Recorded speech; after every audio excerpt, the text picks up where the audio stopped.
விஜயா மனோஜை அடிக்கிறாங்க. ரோகிணி அதை தடுக்கிறாங்க. ரோகிணி அவர் யார் ஏமாத்தல, அவர் காசு தானே போயிருக்கு.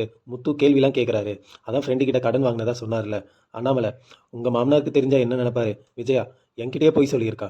அண்ணாமலை, நீ டென்ஷன் ஆகாத, உனக்கு ஏதாவது ஆக போகுது. விஜயா, நீ என் முகத்திலே முழிக்காத, போயிடு. முத்து, இதில் ஏதோ உள்குத்து இருக்கு. நீ மனோஜ் ரூமுக்குள்ள. ரோகிணி, இவ்வளோ நாள் என்னை ஏமாத்திட்டு இருந்திருக்கல நீ. மனோஜ், ஒரே எம்பாரசிங்காக இருந்தது அதான். ரோகிணி, நான் உன் ஒய்ஃப், என்கிட்டயே சொல்லலைல்ல.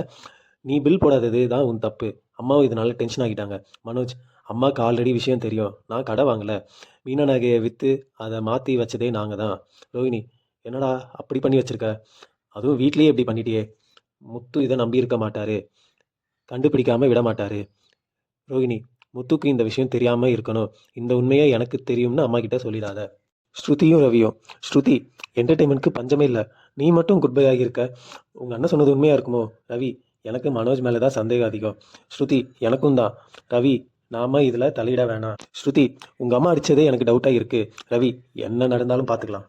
தூ கிச்சனில். மீனா, உங்கள் அண்ணன் நகை எடுக்கவே இல்லை போல. அத்தைக்கு கூட எதுவும் தெரியல. ஃப்ரெண்டு கிட்ட தான் கடை வாங்கியிருக்காரு. முத்து, எல்லாத்தையும் நீ நம்பிட்டு இருப்பியா? அவங்க அடித்ததே அவனை காப்பாற்றுறதுக்கு தான். நம்மக்கிட்ட ஆதாரம் இல்லையே.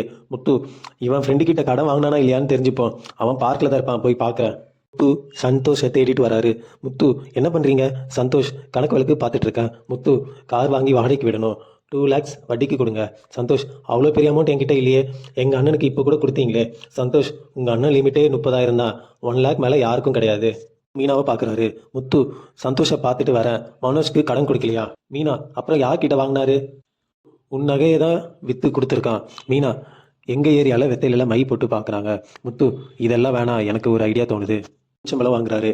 கெட்டப்பை சேஞ்ச் பண்ணுறாரு. அண்ணாமலை வீட்டில் கொஞ்சம் யோசனையில் இருக்காரு. ஸ்ருதியும் ரவியும் வராங்க. ஸ்ருதி, நீங்கள் என்ன பண்ண முடியுமாமான்னு கேட்குறாங்க. இதோட எபிசோட் இங்கே முடியுதுங்க.